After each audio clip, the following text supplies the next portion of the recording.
The bell above the cafe door jingled just as I wiped the last bit of milk foam off the counter. It was 7:12 a.m., the quiet stretch before the rush of commuters, when the place still smelled like cinnamon muffins and roasted beans instead of exhaustion and small talk. I used to love mornings like this, before everything changed, before my divorce. 3 years ago, I was a wife with a plan. Now, I was a woman with an espresso machine that moaned louder than I ever did, and bills that arrived with the punctuality my ex-husband never had. Still, this cafe was mine, my little piece of stubborn hope. I didn't look up right away when the man entered. I was too busy pretending to care about rearranging the pastry display. Then I caught the faint scent of something, cedar, rain, and an expensive cologne that didn't belong in this small town coffee shop. When I looked up, he was standing there in a dark gray coat, holding his gloves in one hand, like he wasn't sure what to do next. His hair was silver at the temples, his posture confident yet unsure somehow, the kind of man who'd been through something. "Good morning," I said, giving my best friend Leona a smile. "What can I get you?" He hesitated, eyes scanning the chalkboard menu before landing back on me. "What do you recommend when you don't know what you want anymore?" His voice was deep but gentle, like it had learned softness through loss. I laughed, though something in my chest tightened. "That depends. Are we talking coffee or life in general?" "Maybe both," he said, smiling for the first time. It wasn't a showy smile, more like a quiet surrender. I made him a caramel cappuccino, my favorite. I told him it was the best in the state. He took a sip, then looked at me as if I'd just given him something he hadn't tasted in years. Comfort. When he left, I realized I'd forgotten to ask his name. But the strange thing was, he looked back through the glass door once before walking away. Just once. Enough to make me feel like something small but real had just shifted inside me. Maybe it was nothing. Maybe it was the caffeine. Or maybe, just maybe, life wasn't over after all. He returned 3 days later. Same gray coat, same soft smile. Only this time, he didn't look lost. "I was hoping you'd remember my order," he said, setting his gloves neatly on the counter. "Oh, I remember," I replied, already reaching for the caramel syrup. A man who doesn't know what he wants anymore. Hard to forget that one. He chuckled, and for a second, the sound filled the whole cafe. The morning light slipped through the window blinds and landed on his face, on the fine lines around his eyes, the kind carved by years of both laughter and pain. As I steamed the milk, I felt that quiet awareness again. Something about him unsettled me, but not in a bad way.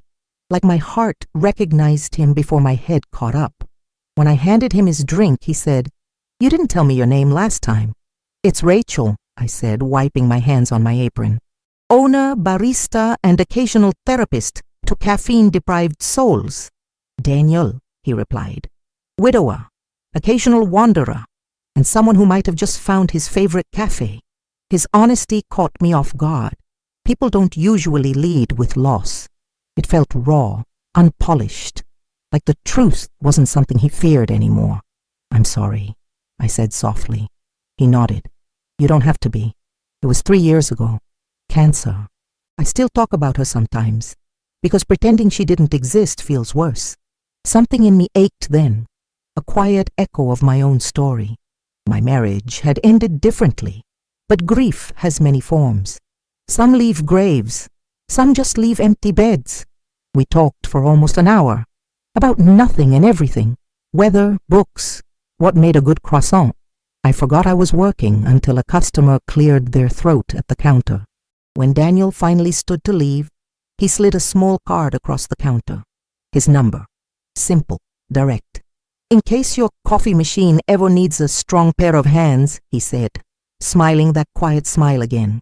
After he left, I stood there, card in hand, heart pounding in a rhythm I hadn't felt in years. I wasn't sure if I'd call him, but I couldn't stop imagining what would happen if I did. And that night, lying in bed with the city lights flickering through my blinds, I realized something. Hope can sneak back into your life in the shape of a man holding a cup of coffee. The next week it rained for 3 straight days. the kind of rain that made everything smell like wet earth and nostalgia. I'd been rearranging the cafe tables when the door opened again, and there he was. Daniel, hair damp, collar unbuttoned, looking like someone out of a scene I'd forgotten I was waiting for. "You really do have terrible timing," I said, smiling despite myself. "We're closing early because of the storm." "Then I'm just in time for the last cup," he replied, shaking off his coat. I made him a cappuccino without asking, and he watched me like I was performing something sacred. The steam hissed, the rain drummed against the windows, and the world outside turned gray and soft. He sat at a corner table instead of taking it to go. When I joined him, which I never did with customers, it felt natural, like I'd done it 100 times. "You ever think about starting over?" he asked after a while. "All the time," I said, "usually right after paying the electric bill." He smiled, but his eyes stayed thoughtful. "I used to run a small architecture firm in Chicago. Sold it last year. Too many memories in that city." I leaned forward. "You're a city man, then. What are you doing in a tiny place like Maplewood?" He looked at me, then at the window, where the rain streaked like tears, trying to remember how to live small again. Something in that sentence cracked open a space inside me. I understood it. After my divorce, I'd done the same. Traded noise for quiet, ambition for peace. The conversation drifted easily after that. We shared little pieces of ourselves, the things we missed, the things we never thought we'd do again. He made me laugh until my sides ached, and for a moment I forgot I was supposed to keep my guard up. When I stood to close up, he helped me stack the chairs without being asked. His movements were calm, careful, almost protective. At the door, he hesitated. "Rachel," he said softly, "would you ever let someone take you to dinner who's still figuring out how to live again?" I should have said no. I should have told him I wasn't ready, that I still flinched at the word relationship. But instead I heard myself say, "Maybe, if the dinner comes with dessert." He smiled then, a slow, genuine smile that warmed the cold air around us. "Then it's a date." When he left, I locked the door and leaned against it, my pulse racing. The rain kept falling outside, but inside me, something new had started. A quiet, steady warmth that felt a lot like sunlight. He chose a little Italian place on the edge of town, one of those cozy restaurants where the lights are low and the air smells like garlic and warmth. I hadn't been on a real date in years. My hands trembled slightly when I fastened my earrings, and I laughed at myself in the mirror. "You're a grown woman, Rachel. You've survived divorce, taxes, and broken coffee grinders. You can survive dinner." When I walked in, he was already there, standing to greet me, jacket neatly folded over the chair, a single rose laid across my plate.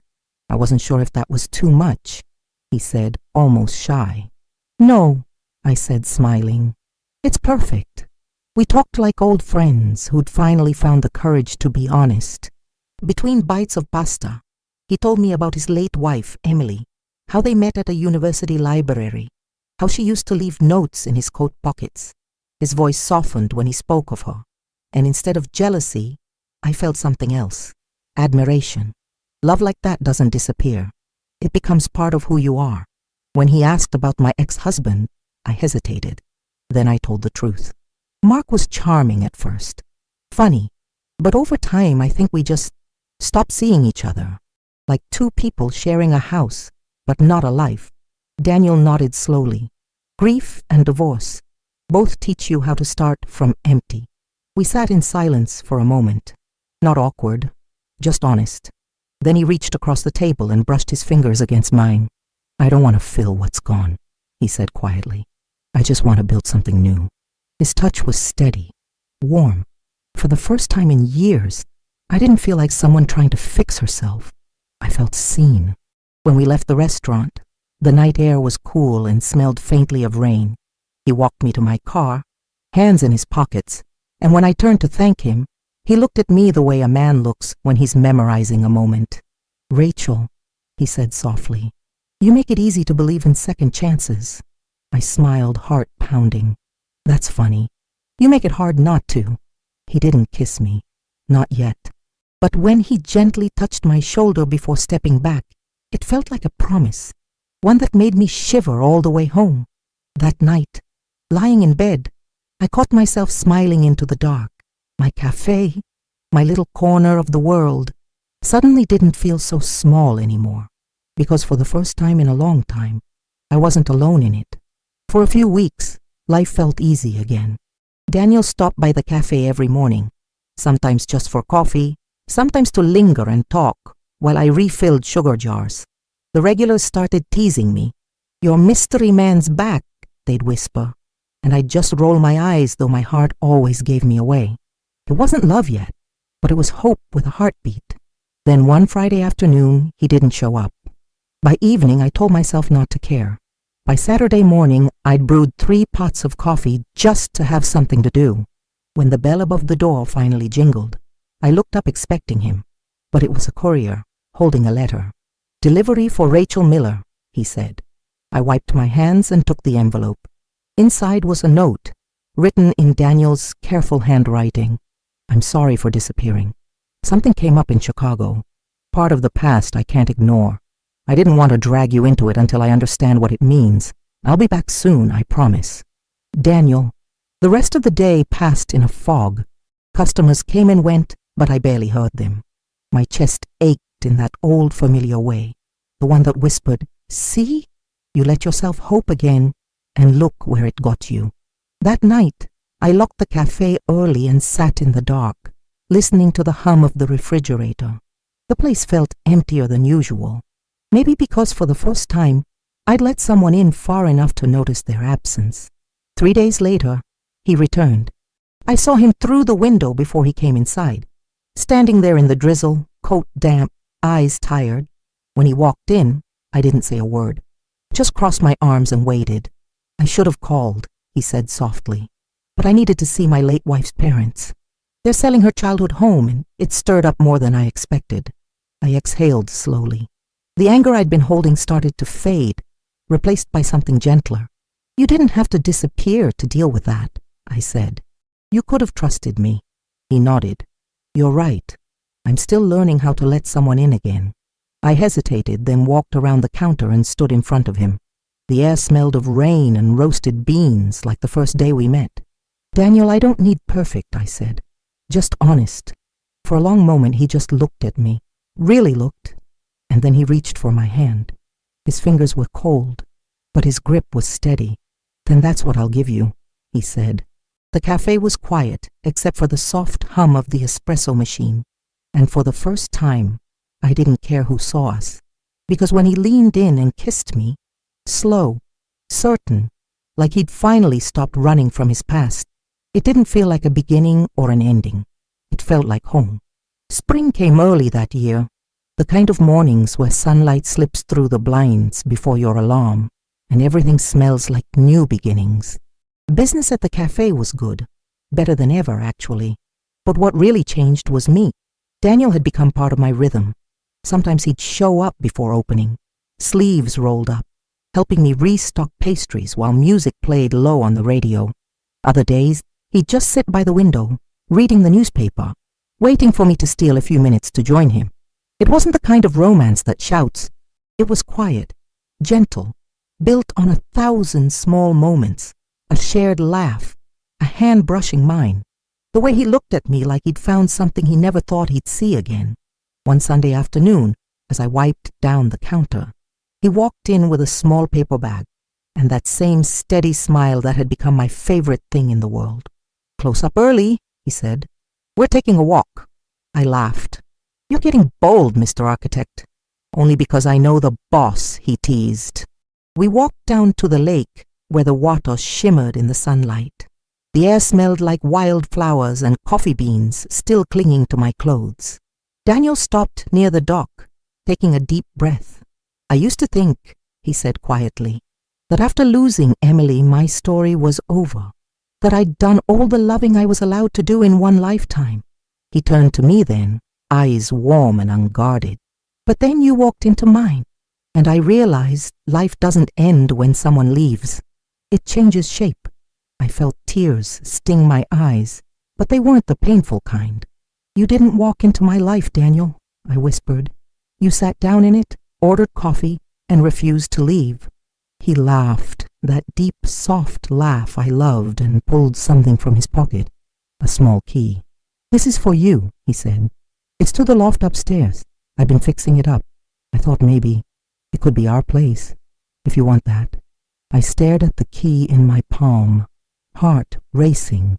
The wind carried the faint smell of rain and blooming lilacs, and I realized something profound.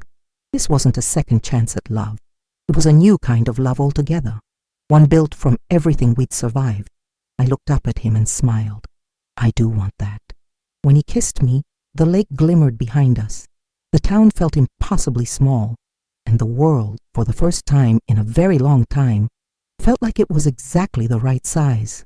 That night, as we locked up the cafe together, I turned off the lights and stood by the window. The reflection staring back wasn't the woman who'd thought her life was over after divorce. It was someone who'd rebuilt it, one cup of coffee, one brave morning, one honest heart at a time. And for once, I didn't just believe in happy endings. I was living one.